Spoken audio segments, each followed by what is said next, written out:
జనసేన అధినేత AP deputy CM Pawan Kalyan మాజీ భార్య నటి రచయిత రేణు దేశాయ్ సన్యాసంపై చేసిన వ్యాఖ్యలు ప్రస్తుతం చర్చనీయాంశమయ్యాయి. ఇటీవల ఆమె సోషల్ మీడియా వేదికగా ఆధ్యాత్మికత, వ్యక్తిగత జీవితం గురించి మాట్లాడుతూ తనకు పిల్లలే మొదటి ప్రాధాన్యత అని, సన్యాసం తీసుకోవడంపై కూడా ఆసక్తికరమైన కమెంట్లు చేశారు. తాను సన్యాసం తీసుకుంటున్నట్లు వస్తున్న వార్తలపై రేణు దేశాయ్ స్పష్టతనిచ్చారు. ప్రస్తుతం ఆ ఆలోచన లేదని, తన దృష్టంతా తన పిల్లలు అకీరానందన్, ఆద్యపైనే ఉందని ఆమె తేల్చి చెప్పారు. నేను ఇప్పుడే సన్యాసం తీసుకోను, నాకు ఫస్ట్ పిల్లలు ముఖ్యం, ఆ తర్వాత దేవుడు. ఇప్పుడు నా వయసు 45, నాకు ఇంకా పిల్లల బాధ్యత ఉంది, వారికి నేను అండగా ఉండాలి. అందుకే ఇప్పుడైతే సన్యాసం వైపు వెళ్లే ఆలోచన లేదు అని రేణు దేశాయ్ పేర్కొన్నారు. అయితే భవిష్యత్తులో సన్యాసం తీసుకునే అవకాశాన్ని రేణు దేశాయ్ కొట్టిపారేయలేదు. పిల్లలు స్థిరపడిన తర్వాత జీవిత చరమాంకంలో ఆ వైపు మొగ్గు చూపుతానని ఆమె సంచలన ప్రకటన చేశారు. 65 ఏళ్ల వయసులో సన్యాసం తీసుకుంటానని ఆమె స్పష్టం చేశారు.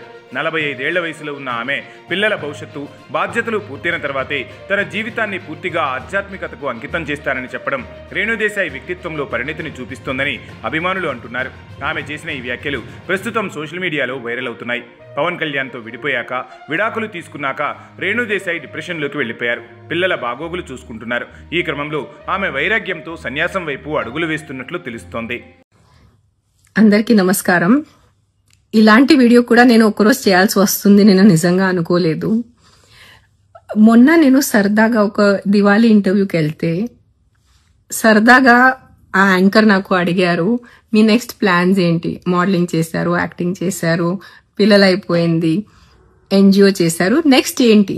నేను మామూలుగా సరదాగా చెప్పాను నెక్స్ట్ సన్యాస్ అని. ఇట్లా జోకులో చెప్తే నేను సన్యాస్ తీసుకుంటున్నాను అని it has become such a big news. నాకు కూడా తెలియదు, నాకు మధ్యాహ్నం వరకు తెలీదు. మధ్యాహ్నం చాలా మంది నాతో షేర్ చేశారు. When it reached my friends mothers and they asking what happen to Renu, రేణుకి ఏమైంది, తను బాగానే ఉందా, why she taking sanyas at this age. కొంతమంది బాధపడుతున్నారు, కొంతమంది తిడుతున్నారు. అంటే నేను ఏం చేసిన ఎలాగైనా తిడతారు మీరు. దాంట్లో నా పిల్లలు ఉన్నారు, ఇంకా ఆద్య 15 years 10th లో ఉంది. నేను సన్యాసం తీసుకోను ఎంత తొందరగా. Definitely my ultimate stage is that. కానీ ముసలైన తర్వాత, ఇప్పుడు కాదు. ఇఫ్ నౌ ఐఎమ్ 45, ఇంకా నేను 55, 65 వరకు అప్పుడు నేను వెళ్ళిపోతాను.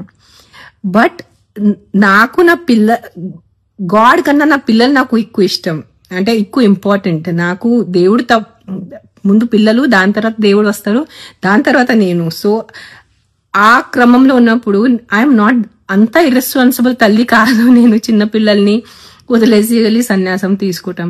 కానీ నిజంగా the way the media has become, నేను సన్యాసం తీసుకోవాలంటే నాకు కాల్ చేయండి, నాతో మాట్లాడండి. మీరు ప్రపంచం అందరిని ఇంటర్వ్యూస్ చేసుకొని ఆవిడ సన్యాసం తీసుకుంటున్నారు, మీ అభిప్రాయం ఏంటి? నేను సన్యాసం తీసుకుంటే నాకు అడగండి, నేను చెప్తాను మీకు. దట్ నిజంగా మాట దిస్ వీడియో ఫీల్స్ అంటే విచిత్రంగా ఉంది వీడియో చేయటం నాకు. అంటే ఏదైనా సోషల్ కాజ్ దాని గురించి మాట్లాడాలా ఏదో. గైస్ ప్లీజ్, ఆ reporters need to get a little serious. మనకి చాలా చాలా ఇంపార్టెంట్ విషయాలు ఉన్నాయి. వాట్ ఎవర్, నాకు మాటలు నిజంగా ఫస్ట్ టైం నాకు మాటలు రావట్లేదు. మామూలుగా వీడియోలో నేను టపటప మాట్లాడేస్తాను. Definitely I'm more spiritual, I'm definitely spiritual, but I have time. నా పిల్లలు ఇంకా చిన్న ఉన్నారు, ఇంకా నేను సన్యాసం తీసుకోదు. ప్లీజ్ దండం పెడతాను. సీరియస్ టాపిక్స్ ఉన్నాయి. వరల్డ్ హంగర్, విమెన్ సేఫ్టీ, చిన్నపిల్లల ఎడ్యుకేషన్, ఫుడ్ ప్రాబ్లమ్స్, మన రోడ్స్ చూడండి, ఆ రోడ్ పరిస్థితి ఏంటి. We have a lot of serious problems to talk about. Don't make ఎలా చెప్పాలంటే రిపోర్టింగ్ ఒక జోక్ చేయొద్దు please. As reporters we use to look up to people who are in journalism. And మీరు అది నమ్మి మళ్ళీ నాకు 100 తిట్టులు ఇచ్చేసి whatever. Please take care, be safe and be kind. Thank you.